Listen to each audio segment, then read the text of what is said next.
In Kenya, there are two types of MWAKENYA. The MWAKENYA of the 80s and the MWAKENYA that is found in our educational institutions. The MWAKENYA of today, it is derived from the MWAKENYA of the 80s, but I will try to compare and contrast the two. I'll start with the MWAKENYA of today. MWAKENYA of today means that bringing into an exam room some writing materials which may assist a student in passing the exam. This is different from, we have instances where an exam, whether in college or even the NEC exam, where you find that a student gets the paper earlier on and does it. In the MWAKENYA system of today, we used to even to have some sort of MWAKENYA even during our time, but it had no name, but today it has a name. The MWAKENYA of today is where a student does not know what will come, or a student suspects that the exam will cover this and that area, so the student carries some scrambled notes and smuggles the notes into the exam room. The intention being that when the student is doing the exam and finds a question that is covered in the area that she or he had earlier prepared, then he or she would take out that paper, then read it, and after reading it, transfer the brief from the paper into the answer sheet. That is the MWAKENYA of today. The notes may be written on a piece of paper, or it may be written on any body part. Let's say a long-sleeved shirt, you write on your elbows the answers. Once you have written, then once you have written in your answer sheet, then you pull up your sleeve, and then after pulling up your sleeve, you see the notes and write there. That is the MWAKENYA of today. Now, the MWAKENYA of those days, of our time, of the 80s, not even our time, because I went to secondary school and high school in the 70s. Now, in the 80s, when I was working for the intelligence, for the special branch, this is what happened. First of all, before I say what happened, I want to show it together with what was happening in the similarities. The similarities is that MWAKENYA had papers which they used to share among themselves, and they used to have a newsletter which they used to call Pambana. So regularly, Pambana would give out information, propaganda information towards their cause. Now, when they gave out propaganda towards their cause, then it used to be so hidden that when the students of today started hiding papers into the exam room, they nicknamed that. Now, when Kenya, in the 80s, Kenya became a one political party state, there was no way of forming another political party. I want to say from onset that those days,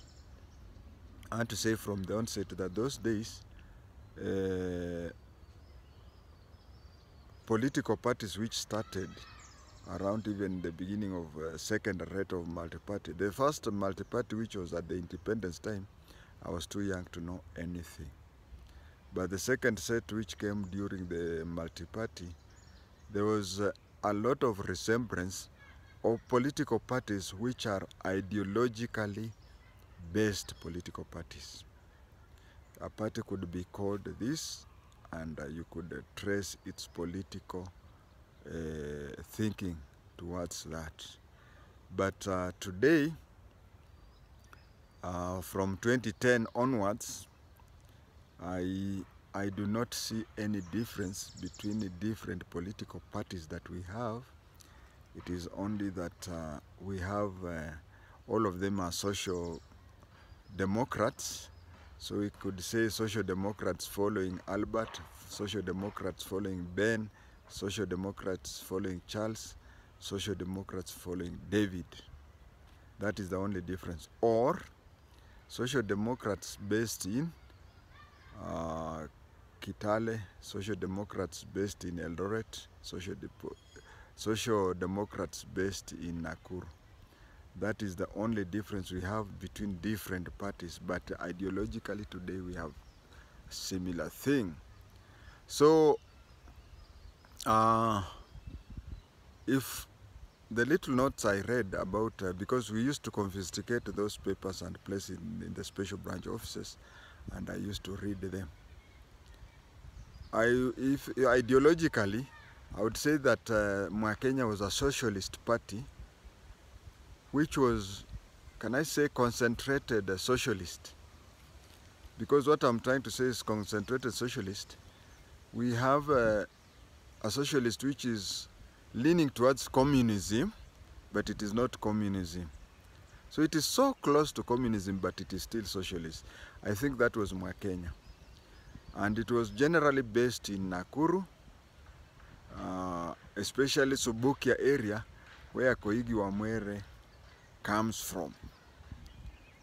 Majority of its members were Kikuyus and a few Kalenjins. There was a Kalenjin called, I think, Tirop. Sorry if his name is Kirop, but I think it is Tirop.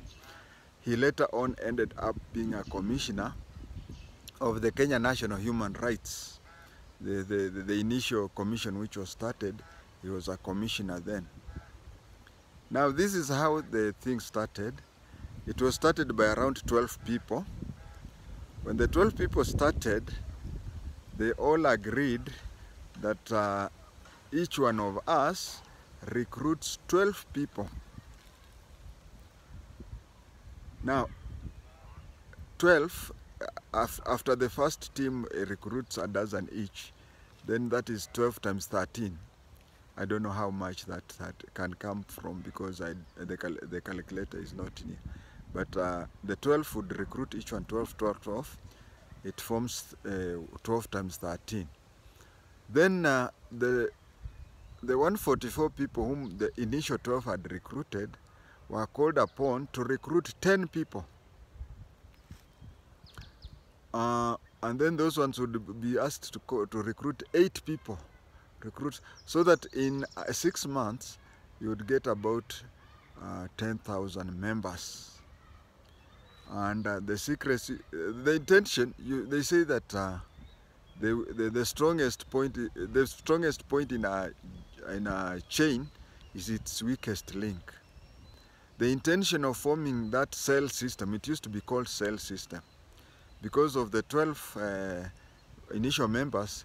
January would have his own 12 people. February would have up to December. Now the intention was, if I'm September, I just know who January up to December, the initial 12 people are. But I do not know who the other 12, whom, let's say, February has under him or her. But then, as I said, that the weakest point in a chain is the strongest point, I meant this. We in the special branch had a very easy way. We would only get somebody, like Pambano publications used to be dropped at a place. So somehow we could get it. either getting into it, it has been dropped, somebody else has maybe picked it wrongly and brought it to the police, or there are so many ways. Or even among the people who are there, we could recruit some to monitor. They could recruit them to be our informants. Now, what we used to do is that we take the informant, he tells us the 12 people, let's say the 12 people who are in September. So when we get the 12 people, we want to know each one of them, how many, to produce the 10 people that he or she was asked. Maybe he or she produced 7. So we want to know the 7. And then those 7, you go to each one of them to tell you to produce the people he or she has recruited. That way we had a full list of members. The problem here was many of our people had to undergo mock trial. Because if MWAKENYA were meeting, let's say in Kawangware 46, we could go there, arrest them. Now, if you tell your informant to be absent on the day of arresting, you have already blown his cover. So your informant, together with others, will be arrested. They will spend 2 weeks in a remand, and they will all be jailed. But you see, your informant, you have already tipped the magistrate that nothing is being recorded, so everybody will be jailed for, say, 6 months, and then when they are taken to jail, and they are being transferred to different prisons, that is when your informant is released. Now, when the informant is released, he becomes bitter and uncooperative. Lastly, I want to say this, which is very important. Was MWAKENYA what the government treated it to be? No. I will say this in 2 ways. One, since multi-party started during the reigns of President Kibaki, President Uhuru, and now President Ruto, a lot of things which are worse than, I think Moi must be turning in his grave when he sees some of these things, like calling